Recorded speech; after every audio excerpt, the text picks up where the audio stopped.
Hello everyone. Today we discuss about the Dmitry Ivanovich Mendeleev experiment. ये बच्चे experiment ऐसा था जिसने अरेंजमेंट किया, एलिमेंट की अरेंजमेंट की है। आपको सबसे पहले मैंने करवाया था कि जो आपका डॉबर्नियर सा ट्रेड्स था उसने जो एलिमेंट है अरेंज किए on the basis of trades बनाकर। उसके बाद सेकंड आया न्यूलैंड। ड्यूलैंड ने अपनी म्यूजिक का जो उसको शौक था उसके बेस पर उसने एलिमेंट को अरेंज किया। उसकी कमियों को जो दूर किया वो किया मेंडलीव ने। मेंडलीव एक्सपेरिमेंट बहुत इंपॉर्टेंट है। मेंडलीव एक्सपेरिमेंट, मेंडलीव लॉ, इसने अपनी लाइफ में बच्चे 63 एलिमेंट को अरेंज किया। टोटल इसने अरेंजमेंट किया 63 एलिमेंट की अरेंजमेंट की है। फर्स्ट टाइम इसने 1869 में एलिमेंट अरेंज करने स्टार्ट किए थे, 1869 में। और इसका जो लॉ था, इसका बेस था, वो मेन बेस था कि इसने जो एलिमेंट अरेंज किए उस एलिमेंट को उसने नाम दिया, रशियन का केमिस्ट था ये, एंड फॉर्मुलेटेड पीरियोडिक टेबल। इसने एक पीरियोडिक टेबल तैयार कर दिया और पीरियोडिक टेबल में उसने 8 ग्रुप बनाए, 8 ग्रुप बनाए और 7 पीरियड बनाए। 8 ग्रुप और 7 पीरियड में उसने सारे एलिमेंट को अरेंज किया। टोटल कितने नोन एलिमेंट थे? 63 एलिमेंट उस वक्त नोन थे। ये आपने बात याद रखनी है कि टोटल 63 एलिमेंट उस वक्त नोन थे, जिसको उन्होंने 8 ग्रुप और 7 पीरियड में अरेंज कर दिया। इसकी मेन 2 बातें थी। जो फर्स्ट बात थी इसकी, फर्स्ट बात इसने की थी एटॉमिक मास की। ठीक है, एटॉमिक मास, एटॉमिक मास इसने भी वही बात की है, न्यूलैंड ने भी यही बात की थी एटॉमिक मास की, कि जो लाइटर एलिमेंट है उसको पहले अरेंज करो और जैसे जैसे इनका मास ज्यादा होता जाएगा उनको बाद में अरेंज करो। तो Mendeleev also arrange the element according to their increasing atomic mass. सबसे पहले कम मास का जो एलिमेंट है वो आएगा, उसके बाद नेक्स्ट एलिमेंट आते जाएंगे जैसे जैसे मास इंक्रीज होगा। ठीक है, और जब मास इंक्रीज होगा आप उसके टेबल में ऑब्जर्व कर सकते हो कि उसने जितने भी एलिमेंट किए, फर्स्ट एलिमेंट उसका मास कम था, सेकंड उसका ज्यादा, थर्ड उसका ज्यादा।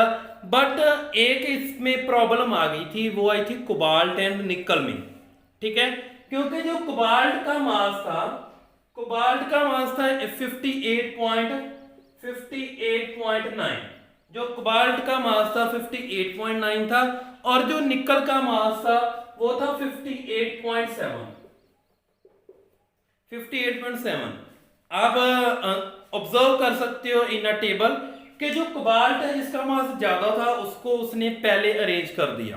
ठीक है, देखो इस केस में 0.9 है, इसको उसने अपने ग्रुप में पहले अरेंज कर दिया और निकल को बाद में अरेंज कर दिया। इसके टेबल में ये प्रॉब्लम रही थी।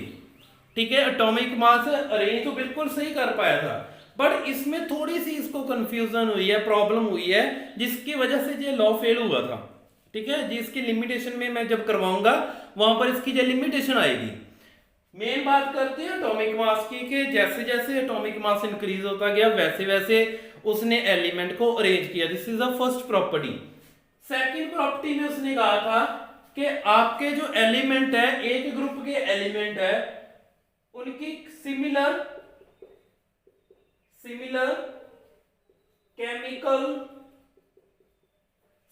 केमिकल प्रॉपर्टीज, जो उनकी एक ग्रुप है, मान लो फर्स्ट ग्रुप है, और उन सभी के ग्रुप में जितने भी एलिमेंट आएंगे उनकी सिमिलरिटी क्या होगी? सेम होगी। जैसे मैंने रिलेट करवाया था आपको कि जैसे आप करियाने की दुकान पे जाते हो, मैंने कहा मुझे बिस्कुट चाहिए, तो बिस्किट एक ही बॉक्स में रखे होंगे, वहां से उठाकर मैं ले आऊंगा। मतलब कि जो एक ग्रुप है उसकी प्रॉपर्टी क्या है? सेम है। वो चाहे फिजिकल प्रॉपर्टी मान लो, चाहे नमकीन बिस्किट है, चाहे मीठे बिस्किट है, चाहे क्रीम वाले बिस्किट है, तो सेम ही एलिमेंट है। एलिमेंट की भी प्रॉपर्टी, केमिकल प्रॉपर्टी क्या रहेगी? सिमिलर। ये इसकी बच्चे 2 मोस्ट इंपॉर्टेंट अचीवमेंट थी कि इसने 63 एलिमेंट को अरेंज कैसे किया।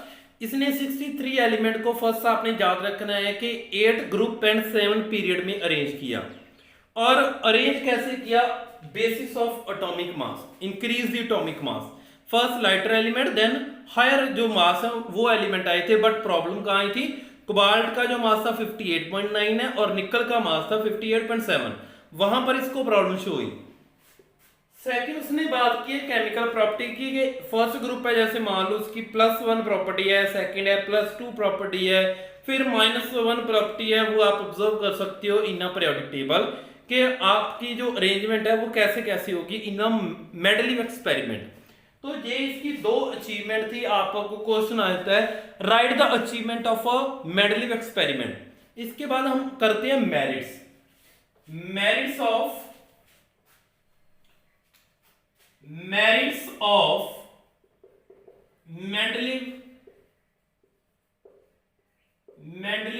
एक्सपेरिमेंट। इसकी मेरिट बच्चे होती है कि इसकी खासियत, इसने कौन कौन सी मेन बात की थी। देखो इसने वो बात की थी कि अगर आपके पास, इसने ना कुछ गैप छोड़ दिए थे वहां पे, ठीक है। ग्रुप आप ऑब्जर्व करना, आप टाइम टेबल ये इसका जो पीरियोडिक टेबल है उसको ऑब्जर्व करना, उसमें इसने कुछ गैप छोड़े थे।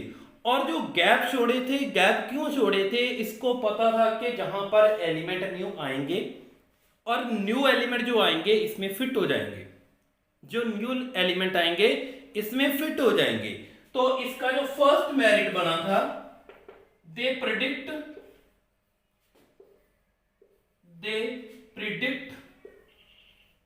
दोज एलिमेंट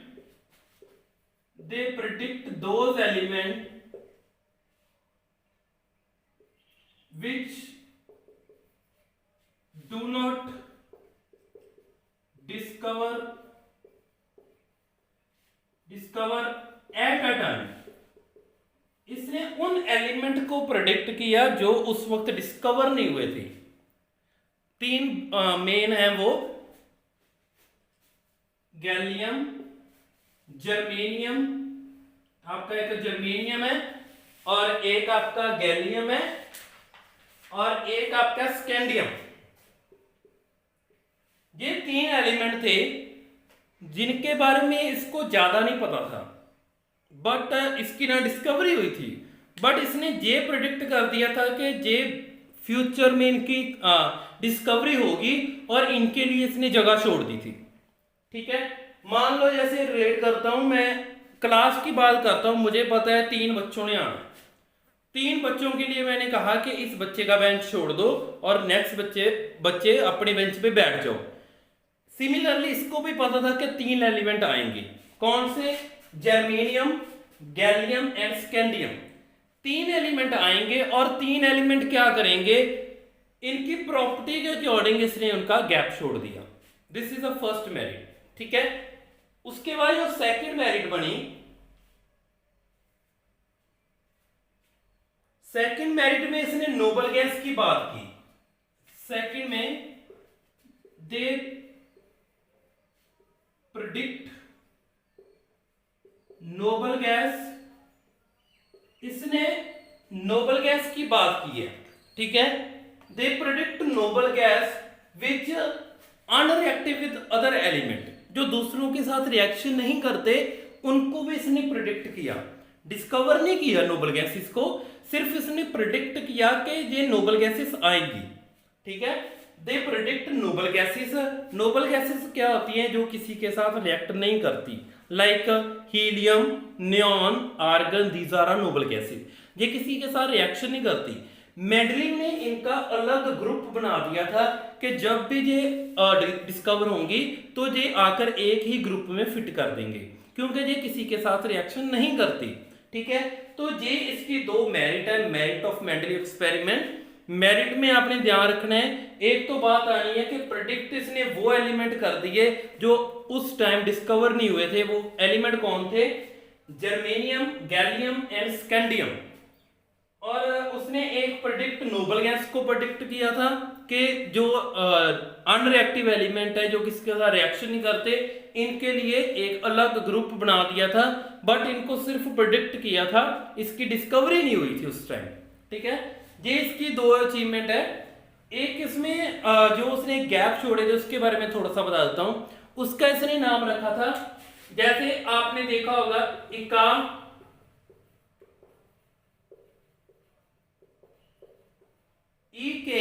इका एल्यूमिनियम। मतलब ये बच्चे पोजीशन है कि इसने प्रेडिक्ट द पोजीशन प्रिडिक्ट किया था पोजीशन को कि उसका जो पोजीशन एलिमेंट था इसको पता नहीं था कौन सा आना है, तो इसने उनका नाम रख दिया इका एल्यूमिनियम। ठीक है, मतलब कि इका का मतलब है ये है कि इका का मतलब है फर्स्ट, इका का मतलब है फर्स्ट के एलिमेंट एल्यूमिनियम के बाद जो एलिमेंट आएगा उसका नाम क्या होगा, इका एल्यूमिनियम। इसको नाम तो नहीं पता था बट इसने उसका नेम रख दिया इका एल्यूमिनियम। तो इका का मतलब आपको पूछ लेते हैं what is the meaning of इका। इका का मतलब है फर्स्ट, के जो फर्स्ट नेम है जो डिस्कवर नहीं हुआ था उसका फर्स्ट नेम क्या है, इका एल्यूमिनियम। ठीक है, तो ये आपको टेबल में मिल जाएगा। ठीक है, उसके बाद इसकी करते हैं demerits. Demerits of Mendeleev experiment. Demerit होती है लिमिटेशन। लिमिटेशन इसमें कमी देखो, आपको मैंने पहले ही बताया कि कोई भी काम करेगा तो वो गलती तो जरूर करेगा। किसी ने भी कोई काम करना है उसने गलती कर ही देनी है। तो इसने कौन कौन सी गलती की है ये देखती हैं। ये आपकी डीमेरिट्स हैं। डीमेरिट्स, डीमेरिट्स को आप लिमिटेशन भी कह सकते हो। इसकी लिमिटेशन है, फर्स्ट लिमिटेशन है they could not explain isotopes. Isotope के बारे में बच्चे इसने एक्सप्लेन नहीं किया। पहले आपको पता होना चाहिए what is a isotope. Isotope वो होती हैं they have same atomic number but different mass number. ऐसे एलिमेंट जिनका एटॉमिक नंबर सेम हो बट मास डिफरेंट हो उसको हम कहते हैं आइसोटोप। 9th क्लास में आपने किया होगा हाइड्रोजन के आइसोटोप है, 3 आइसोटोप है, 1 हाइड्रोजन 1 हाइड्रोजन 1 2 हाइड्रोजन 1 3। ये आपके क्या है, 3 आइसोटोप है हाइड्रोजन के। तो इसको आप ऑब्जर्व करो, इसमें क्या है, नीचे वाला एटॉमिक नंबर है और एटॉमिक नंबर सेम है 111। Hydronium, deuterium, tritium, these are the isotope of a hydrogen. ठीक है, तो इसमें आप देख सकते हो इनका मास क्या है 1 2 और 3। Those element which have a same atomic number but different mass number is known as a isotope। एक आपने क्लोरीन के करने हैं। क्लोरीन के एटॉमिक नंबर आपको पता है कि वैसे तो 35.5 है और जब आप इसका एटॉमिक नंबर लेते हो तो आप इसमें 35 एक का होता है और एक का अप्रोक्सीमेट 37। ठीक है, तो ये आपका 37 होता है आइसोटोप्स। तो ये याद रखना है which have same atomic number different mass number, those are called isotopes. उसको आइसोटोप्स कहते हैं और आइसोटोप का एटॉमिक नंबर सेम है बट मास नंबर डिफरेंट है। इसके बारे में इसने कुछ नहीं बताया, आइसोटोप के बारे में मेंडलीव ने कुछ नहीं बताया।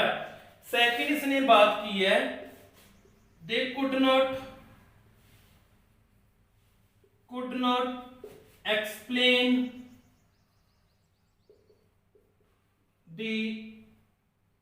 they could not explain the position of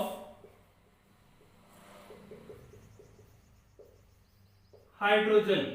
hydrogen की पोजीशन बारे बच्चे इसने कुछ नहीं बताया। ठीक है, कि हाइड्रोजन की पोजीशन कहाँ आएगी, इसलिए उसको सेपरेट रखा। फर्स्ट ग्रुप जो फर्स्ट एलिमेंट है इसलिए उसने फर्स्ट नंबर पे रखा। They could not explain the position of hydrogen. Hydrogen के बारे में इसको नहीं पता था। आपको पता है जो हाइड्रोजन गैस है वो एज अ फ्यूल रॉकेट में यूज होती है। ये मैंने आपको करवाया है यूसेस ऑफ नॉन मेटल, तो वहां पर मैंने करवाया था hydrogen is a gas which is used in a fuel.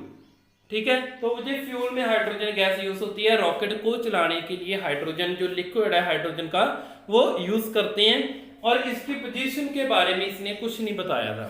ठीक है, तो ये आपकी लिमिटेशन है। ये 2 लिमिटेशन है, ये आप कर लेना क्योंकि 2 मार्क्स में लिमिटेशन आती हैं और आपको 2 लिमिटेशन पता होनी चाहिए। कि first limitation they could not explain, isotope के बारे में कुछ नहीं पता था इसको, ना इसको पता था they could not explain the position of hydrogen. ये इसकी लिमिटेशन है जहां पर मेंडलीव खत्म हो जाता है। इसके बाद जो नेक्स्ट वीडियो आएगी वो आएगी बच्चे most important modern periodic table जो आजकल चल रहा है, जिसने 118 एलिमेंट को अरेंज किया। तो इसको देख लेना उस वीडियो में, फिर हम करेंगे modern periodic table. Thanks for watching the video.